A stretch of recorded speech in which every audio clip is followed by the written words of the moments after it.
ఈరోజు లంచ్కి దొండకాయ ఉల్లికారం చేశానండి. మరి ఎలా చేయాలో చూద్దాం ఒకసారి.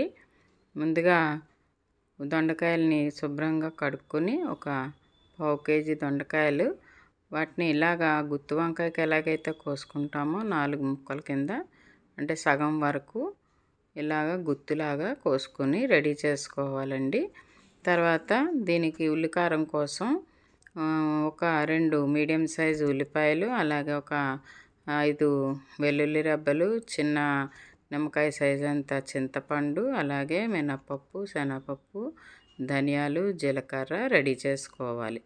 తర్వాత పొయ్యి మీద కళాయి పెట్టుకుని అందులో ఒక 3 స్పూన్లు నూనె వేసుకుని ముందుగా మినపప్పు వేసుకోవాలి.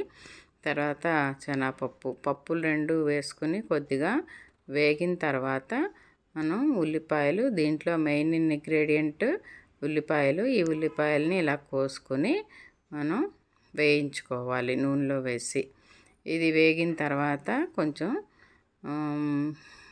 ఇప్పుడు వెల్లుల్లి రెబ్బలు, అలాగే జీలకర్ర, ఇంకా ధనియాలు ఇవి కూడా వేసి బాగా వేయించుకోవాలి. వేగిన తర్వాత ఇందులో మనం చింతపండు కూడా ముందుగా రెడీ చేసి పెట్టుకున్నాం కదా, చింతపండును కూడా వేసి కొద్దిగా వేయించుకోవాలి. ఇవన్నీ బాగా వేగిన తర్వాత అంటే పచ్చివాసన రాకుండా ఉంటుందండి. ఇలాగే మనం దేనికి చేసుకున్నా సరే ఇలా చేసుకుంటే టేస్ట్ చాలా బాగుంటుంది. సో ఇలా వేగిన తర్వాత దాన్ని పక్కన పెట్టుకోవాలి.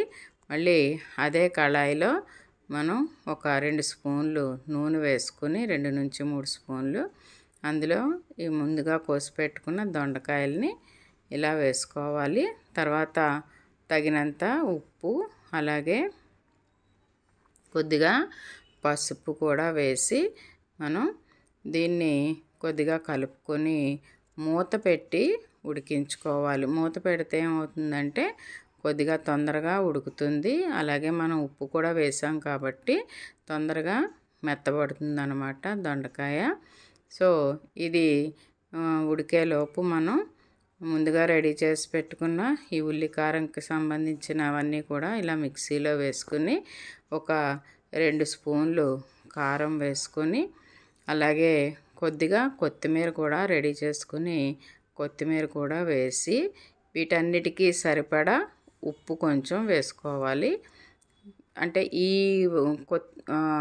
ఉల్లిపాయ కారానికి సరిపడా ఉప్పు వేసుకుని ఇలాగా పేస్ట్ చేసుకోవాలి.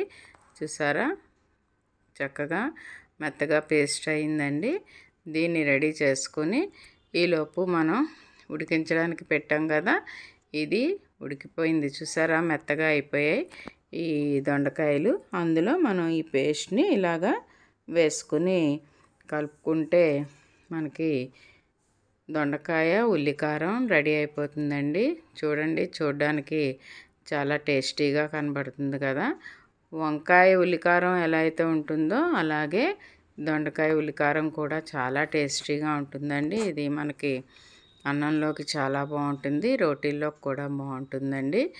మరి చూడండి, ఇలాగ మనకి కొద్దిగా నూనె వదులుతున్నట్టు అనిపించాక మనం స్టవ్ ఆఫ్ చేసి బౌల్లోకి తీసి సర్వ్ చేసుకుంటే మంచి రుచికరమైన దొండకాయ ఉల్లికారం రెడీ అయిపోతుందండి. ఇది అన్నంలోకి అలాగే రోటీల్లో కూడా చాలా బాగుంటుంది. చూసారా, టెక్స్చర్ ఎంత బాగుందో, చూడడానికి యమ్మీగా అనిపిస్తుంది కదా. మరి మీరు కూడా ట్రై చేసి చూడండి. ఈ రెసిపీ కనుక మీకు నచ్చితే లైక్ చేయండి, షేర్ చేయండి, అలాగే నా ఛానల్ని సబ్స్క్రైబ్ చేసుకోండి. మరిన్ని మంచి వీడియోల కోసం, ఇలాంటి వంటకాల కోసం నా ఛానల్ని ఫాలో అవ్వండి. Thanks for watching.